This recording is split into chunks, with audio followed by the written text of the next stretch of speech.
Alejandra and her family have struggled to make a living in Costa Rica since fleeing Nicaragua.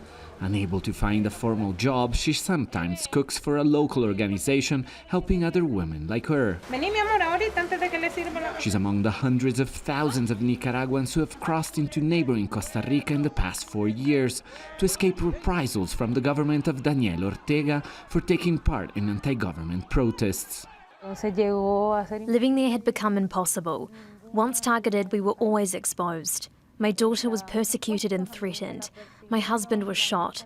Same with my brother-in-law. I also received death threats. But Alejandra's hopes for quickly obtaining refugee status were dashed by a bureaucracy unprepared for so many applicants.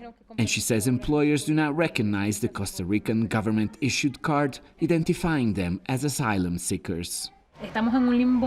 We remain in a bizarre migratory limbo. Migration services say they will give you an answer in 3 months. We have been waiting for 4 years.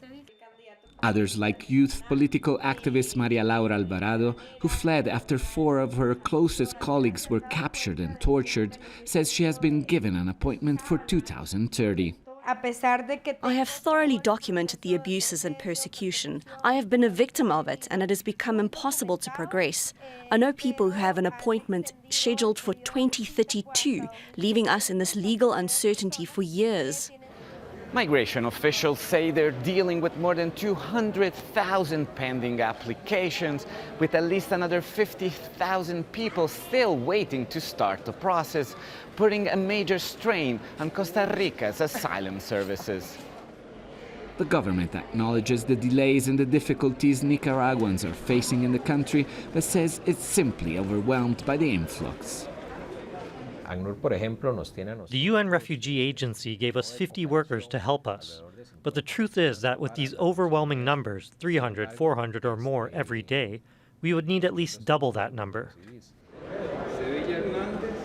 Costa Rica is not alone in its struggles to deal with refugees. Other countries in the region, including the United States, are also addressing what has become a major problem as people flee violence or political repression at home. But without a major international push to assist poorer countries like Costa Rica, families like Alejandra's will continue to struggle. Alessandro Rampietti, Al Jazeera, San José.